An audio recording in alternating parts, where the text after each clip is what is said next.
Good morning, 11th class. So, we are on our chapter Water in the Atmosphere, and this is chapter number 11 of Geography. And we have done the brief introduction where we have understood about the basic things like जो अपना water in the atmosphere है वो gaseous liquid किसी solid form में भी हो सकता है. Then we had a brief idea about the water cycle, and after that we even had basically understood about evaporation, condensation, sublimation. And then in our last class we studied in detail about dew, frost, fog and clouds. Okay, and now we will be moving on to our next part, that is clouds. In our previous class we just had a brief you can say overview of what clouds are. So just let us again have a kind of revision of that topic. Okay, now cloud is basically a mass of minute water droplets or tiny crystals of ice formed by the condensation of water vapor in the free air at considerable elevation. Now since our junior classes we already know कि पूरा जो process होता है water cycle या hydrological cycle जो हम बोलते हैं, उसमें क्या होता है, water evaporate होता है, ऊपर जाता है, ऊपर जाके climatic changes, that means temperature comparatively क्या होता है, कम होता है, ठंडा होता है, तो इट फॉर्म्स फाइनली कंडेंसेशन होता है, फिर क्लाउड्स होते हैं और फिर क्लाउड से वापस से पानी नीचे आता है इन द फॉर्म ऑफ प्रेसिपिटेशन, है ना. तो सीधी सी बात है, क्लाउड जो है वो mass of tiny droplets of crystals, या तो टाइनी ड्रॉपलेट्स ऑफ वाटर या फिर क्रिस्टल्स ऑफ आइस. और ये जो है ये हम देखेंगे कि this is somewhere how the clouds are formed. ठीक है. सो उसके बाद देन, और ये सबसे बड़ी चीज़ है कि this is basically somewhere found at the higher elevation. ठीक है, यानी कि ऊपर हाइट पे, हमें पता है इवेपोरेट होके ऊपर जाता है and then only it condenses and forms their clouds. Then अब क्लाउड्स जो है हमें पता है at the height of the surface होती है बेसिकली, दैट मीन्स बहुत हाइट पे फॉर्म होता है. सो वी नो दैट क्योंकि ये ग्रेट हाइट पे फॉर्म होता है over the surface of the अर्थ, तो ये अलग अलग शेप्स में होता है. अलग अलग शेप्स में तो होता ही है, बट इसके साथ और क्या होता है कि बिकॉज ऑफ द हाइट, कि भाई कितनी हाइट पे फॉर्म हुआ है या कितना एक्सपेंस है उसका, कितना फैला हुआ है, डेंसिटी कैसी है वहाँ पे, and also along with that transparency या opaqueness. What is transparency? When we are totally able to see on both sides of something, जैसे ग्लास होता है, ट्रांसपेरेंट ग्लास, तो हम देख सकते हैं. बिकॉज ये हम क्यों करते हैं, क्योंकि जनरली जो क्लाउड्स एकदम ट्रांसपेरेंट होंगे वो क्यों है, क्योंकि उससे सन रेज पेनिट्रेट कर सकती है, पास कर सकती है. वेयर इज ओपेक मतलब we are not able to see on the other side of that particular thing, है ना. तो यहाँ पे क्लाउड्स जब बहुत ज्यादा जैसे डार्क होते हैं, ब्लैक वाले होते हैं, तो सनरेज उससे पेनिट्रेट नहीं करती है. तो इन बेसिस पे हमने क्लाउड्स को डिवाइड कर रखा है into 4 parts: cirrus, cumulus and stratus and nimbus. ठीक है, तो 4 है, and in nature we find the combination of these 4 as well. Okay, so now let us study about 4 of these clouds in more detail. ठीक है, तो अपने हैं cirrus, then we have cumulus, then we have stratus and then nimbus. सबसे पहले let us move on to the first one. सबसे higher altitudes में जो form होते हैं उनको cirrus बोलते हैं. They are formed at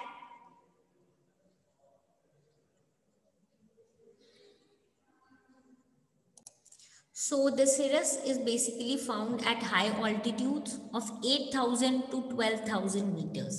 ठीक है, तो 8,000 से 12,000 मीटर्स हायर, इतने हायर ऑल्टीट्यूड में जो अपने क्लाउड्स होते हैं वो होते हैं सिरस. ये बहुत थिन और डिटैच्ड होते हैं. यू कैन सी कैसे स्प्रेड आउट है एंड बहुत थिन है, ऐसे फेदरी अपीयरेंस जैसा है, and they are always white in colour. I think this is clearly visible on your screen and you can understand कि किस टाइप के होते हैं. Just you need to understand high altitude है 8,000 से 12,000 मीटर तक, थिन और डिटैच्ड है, फेदरी अपीयरेंस है and always white in colour. ठीक है, ये तो हो गया अपना फर्स्ट वन। नेक्स्ट वन जो है ये बेसिकली कॉटन वूल जैसा लगता है। हाइट इसकी कितनी है 4000 से 7000।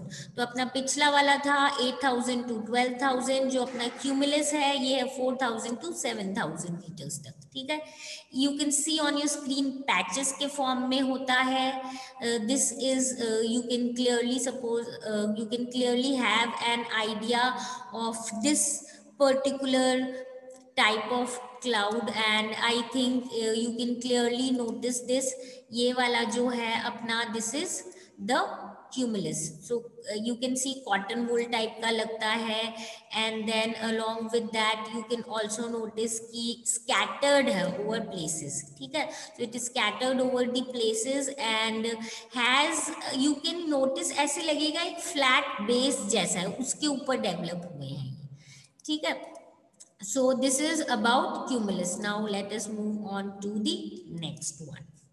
the next one is stratus। now जो stratus है अपना, उसी से you can understand कि ये जो है अपना stratus, this is formed according to तो layered clouds है। again you can see on your screen this is our stratus.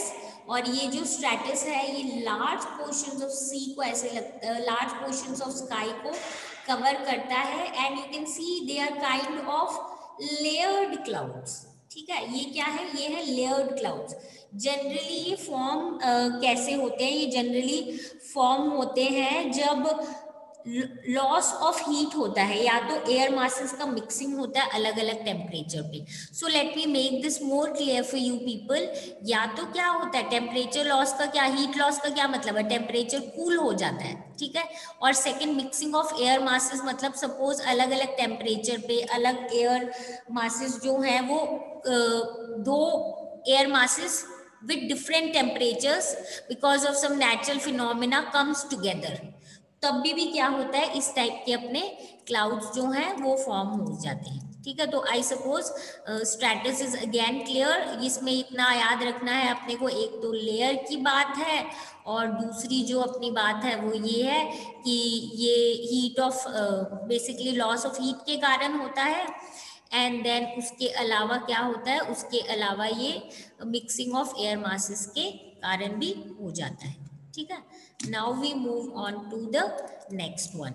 जो अपना नेक्स्ट है that is nimbus. Nimbus generally वो वाले क्लाउड्स होते हैं जो हम देखते हैं बिफोर दी रेनफॉल। ठीक है, तो ये जो अपना निम्बस है, हेयर वी विल नोटिस कि ये जो है it is, you will notice कि या तो डार्क ग्रे कलर के होते हैं या फिर ब्लैक कलर के होते हैं। ठीक है, एंड देन ये जो है मिडिल लेवल्स पे फॉर्म होते हैं और ऐसे लगता है near the surface of the अर्थ। इससे पहले वाले हमने देखा था सीरियस 8000 टू 12000 पे है, क्यूमुलस 4000 टू 7000 है, स्ट्रेटस भी थोड़ा उससे नीचे, और ये जो निम्बस है ऐसे लगता है मिडिल लेवल्स या बस near the surface of the अर्थ है। बहुत डेंस होते हैं ये, बहुत ओपेक भी होते हैं। ओपेक का क्या मतलब होता है कि जो सन रेज हैं वो इनसे पास नहीं हो पाते हैं क्लियरली, और कभी कभी तो ऐसे लगता है कि they are just near the ground, it seems as if they are just on the surface of the earth. ठीक है, they are shapeless masses of thick vapour. Shapeless होते मतलब समवेयर हम देखेंगे कि बहुत, as you can again see on your screen कि किस टाइप के ये होते हैं। These are basically somewhere shapeless masses of thick vapor। बहुत वेपर होता है हमें पता है, तभी इसमें later on they will lead to rainfall। Now combination of these four basic types can give rise to following type of clouds। अब clouds जो है नेचर में ऐसे demarcated या limited नहीं है कि cirrus फॉर्म होगा या stratus फॉर्म होगा, but they are formed in combinations। तो जो higher clouds है, higher clouds में हम देखेंगे मतलब upper layers में जो है या तो cirrus होता है, स्ट्रैटस होता है, या फिर सीरोक्यूमुलस हो सकता है। ठीक है, now middle clouds, Alto stratus, Alto का मतलब ही होता है वैसे मिडिल लेवल क्लाउड्स, तो ऑल्टो स्ट्रैटस, ऑल्टो क्यूमुलस।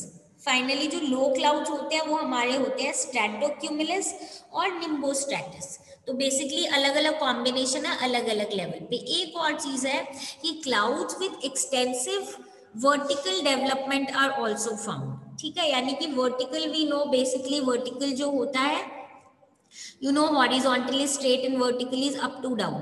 तो मतलब कुछ कुछ ऐसे एक्सटेंसिव डेवलपमेंट भी होते हैं क्यूमुलस, और ये जो क्यूमुलस निम्बस क्लाउड्स हैं इनके फॉर्म होते हैं, वर्टिकल डेवलपमेंट भी होती है। ओके, सो आई सपोज ये जो अपने क्लाउड्स हैं, these are clear to you people. ये जो क्लाउड्स हैं ये अपने 4 टाइप्स के होते हैं, हमें पता है नाउ, सिरस, क्यूमुलस, स्ट्रैटस और निम्बस, और नेचर में इनके कॉम्बिनेशंस प्रेजेंट है। So now let us quickly move on to our next topic, which is precipitation. Now, what is precipitation? We already know कि precipitation क्या होता है, coming down of water. This is in simple terms that we have studied in our junior classes. But let us now understand this in more detail. The process of continuous condensation in free air helps the condensed particle to grow in size. ठीक है, यानी continuous condensation जब होता है free air में, किस चीज का, उसी वाटर वेपर का जो इवेपोरेट होकर एटमॉस्फेयर में हुआ है, तो उसका जब कंटिन्यूअस कंडेंसेशन होता है फ्री एयर में, तो उससे जो कंडेंस पार्टिकल्स हैं वो ग्रो होते रहते हैं, क्योंकि उसके ऊपर के ऊपर कंडेंसेशन होता रहता है। उसके बाद जब when the resistance of the air fails to hold them against the force of gravity, then they fall on the earth surface. Simple सी बात है, वो ग्रो हो गए, उस साइज में बड़े हो रहे हैं, एयर जो है उसको और होल्ड नहीं कर पा रही है, और यहाँ हमें पता है force of gravity is always there.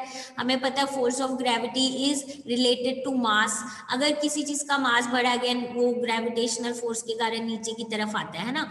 So what are they saying कि जब एयर जो है वो और होल्ड नहीं कर सकती है, फोर्स ऑफ ग्रेविटी बढ़ता है, so they fall on the earth surface. ठीक है, so after the condensation of water vapor, the release of moisture is known as precipitation. यानी जब कंडेंसेशन हो गया है वाटर वेपर का, है ना, कंडेंसेशन होने के बाद जब क्या हुआ, जो उसमें से जो मॉइस्चर है वो रिलीज हो गया इनटू, बेसिकली उससे रिलीज हो गया and is coming on the surface of the अर्थ, तो हम उसको बोल देते हैं प्रेसिपिटेशन। ये हमें पता है लिक्विड फॉर्म में भी हो सकता है, सॉलिड फॉर्म में भी हो सकता है। जब ये होता है इन द फॉर्म ऑफ वाटर, तो हम इसको बोल देते हैं रेनफॉल। जब ये होता है इन द फॉर्म ऑफ स्नोफॉल, तो ऑब्वियसली ये कब होगा, ये तब होगा जब जो टेम्परेचर है वो 0 डिग्री से कम है। We know 0 degree is the freezing point, है ना। तो अगर 0 डिग्री से कम टेम्परेचर में फॉल हो रहा है, प्रेसिपिटेशन हो रहा है, तो वो फाइन फ्लेक्स ऑफ स्नो में चेंज हो जाता है, और उसी को हम बोलते हैं snowfall. Okay, so precipitation in the form of water is called rainfall, but when the temperature is lower than 0 degree, obviously precipitation जो है, जो वाटर है वो it changes into fine flakes of snow and is called snowfall. ठीक है, you can also see this is the kind of picture that we generally show of snowfall. तो इसीलिए ये जो moisture है ये release generally क्या hexagonal crystals में होता है। Hexagon we know basically 6 sides, है ना। So here you can clearly see on your screen, and snowflakes हम ऐसे ही depict करते हैं। So क्योंकि it is actually in the form of hexagonal crystals. ये जो क्रिस्टल्स हैं they form the flakes of snow. Okay, तो रेन और स्नो तो हमें पता ही है कि किस तरीके से, rain basically in the form of water, और स्नो जब 0 डिग्री से कम हो गया तो वो क्रिस्टल्स फ्लेक्स ऑफ स्नो के फॉर्म में गिर जाता है, तो उसको स्नोफॉल बोलते हैं। बट इनके अलावा जो है और भी 2 और स्पेसिफिक जो हम पढ़ेंगे टाइप ऑफ प्रेसिपिटेशन है, वो है स्लीट और हेल। ठीक है, तो इसमें हम देखेंगे कि ये जो फॉर्म्स ऑफ प्रेसिपिटेशन है, स्लीट और hail, the latter are limited in occurrence and very you can say scatters and isolated. यानी जो हेल और जो स्लीट है वो बहुत कम बार अकर होते हैं, और कभी कभार इधर उधर ऐसे अकर होते हैं। तो जल्दी से देख लेते हैं स्लीट क्या है। स्लीट एक्चुअली में क्या होता है, फ्रोजन रेन ड्रॉप्स और रीफ्रोजन melted snow water.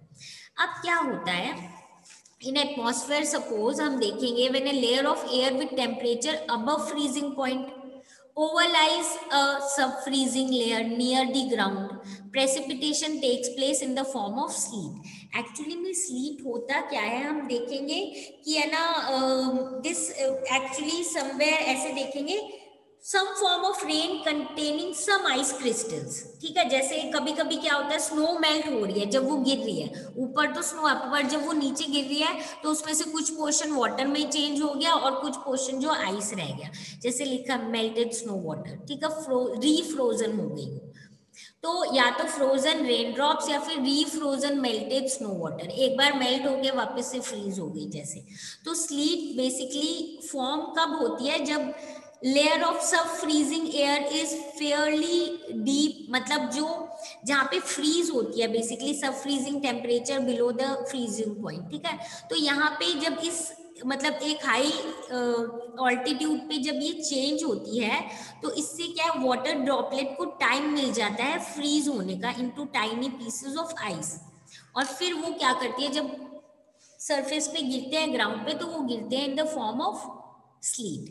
Please understand in very common terms हम ये बोल सकते हैं कि rain containing some ice pieces and जैसे कि simplest example is that when snow melts as it falls, and और टेक्निकल में देखें तो ये फ्रोजन रेन ड्रॉप्स हैं, रेन ड्रॉप्स जो फ्रीज हो गई हैं, और ये इसीलिए हुई है कि जो टेम्परेचर है वो अबव तो फ्रीजिंग पॉइंट था बट समवेयर नीचे के जो लेयर्स हैं उसमें सब फ्रीजिंग लेयर है, मतलब कि फ्रीजिंग पॉइंट से कम टेम्परेचर है नियर द ग्राउंड, जिसके कारण ये जो प्रेसिपिटेशन है ये ले लेती है फॉर्म ऑफ स्लीट। ओके, अब हम आ जाते हैं basically to understand the you can say somewhere more important things related to this only. Rain drops क्या होता है, ये होती कैसी है स्लीट। रेन ड्रॉप्स जब विच leaves the warm air encounter the colder air below, अब मैंने बोला ऊपर जो फ्रीजिंग पॉइंट से ज्यादा था टेम्परेचर समवेयर, नीचे आके कोल्ड में बिलो ठंडा वाला टेम्परेचर हो गया, इसके कारण क्या होता है वो सॉलिडिफाई हो जाते हैं जो वाटर ड्रॉपलेट्स हैं, और वो ग्राउंड में small small pellets of ice not bigger than rain drops के से बड़े नहीं होते हैं, उतने ही लगभग क्या होते हैं वो ग्राउंड में गिर जाते हैं। तो this is basically how sleep, ऊपर से आया तो समवॉट लिक्विड था, नीचे आया ठंडा टेम्परेचर था, वो फ्रीज होके फिर वो सीधा क्या हो गए ग्राउंड में गिर गए, ठीक है। And somewhat as they have again mention कि या तो frozen rain drop, as I said rain drop आए नीचे ठंड थी तो फ्रीज होके वो हो गया, या फिर बहुत बार होता है रीफ्रोजन मेल्टेड स्नो वाटर, यानी वो पहले मेल्ट हुआ वापस से फ्रीज हो गया, ठीक है, ऐसे करके this is about sleet. Now we move on to the next one, hailstones. Hailstones you must have heard also, hailstones जो है वो होते हैं ओले जो हम बोलते हैं, ठीक है। तो drops of rain after being released by the clouds become solidified into small rounded solid pieces of ice which reach the surface of the earth are called hailstones।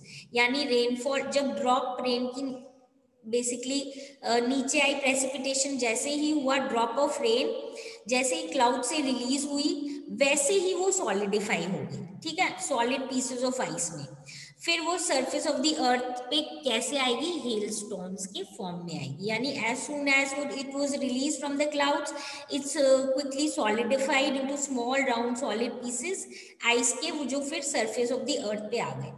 ये generally they are formed by rain water passing through colder layers. ये क्या होता है, rain water जब colder layer से pass होती रहती है ना कंटिन्यूअस, तो उसके ऊपर लेयर के ऊपर लेयर के ऊपर लेयर के ऊपर बन के वो सॉलिडिफाई होती रहती है। इसीलिए जो हेल स्टोन्स है ना उनमें बहुत concentric circles, concentric layers of ice होती है एक के ऊपर एक। वी नो कंसेंट्रिक मतलब जिसका सेंटर सेम है ना, और रेडियस अलग है, तो यानी एक रेन ड्रॉप स्टार्ट, पहले रेन ड्रॉप रिलीज हुई क्लाउड से, वो नीचे मूव की तो थोड़ी सी सॉलिडिफाई होगी एक लेयर, और नीचे गई ठंड की एक और लेयर, एक और ठंड गई तो वो लेयर के ऊपर लेयर के ऊपर लेयर फॉर्म होके जो हेल स्टॉर्म है वो फाइनली हेल स्टोन अर्थ के ऊपर आ जाता है ग्राउंड के ऊपर, and that is why it has concentric layers. Okay, so with we have covered one part of precipitation. Now we are left with types of rainfall and the world distribution of rainfall. This is what we will cover in our next class. So I suppose we have clearly understood about not only the various kind of clouds but few important forms of precipitation जैसे hailstone, sleet, then we have done snow and we have also done rainfall. Okay, तो हमने precipitation कर लिया है in the form of rainfall, snow, sleet and hailstones. We have done different kind of clouds through nimbus and stratus, then cumulus and then cirrus, and their combinations as well. Okay, so with this we wind up today's class. Just give this portion a reading, and if you have any doubt relating to the topic that we have covered, come back with your problems and we'll discuss and solve all your problems. So this is it for today. Now we'll meet in the next class.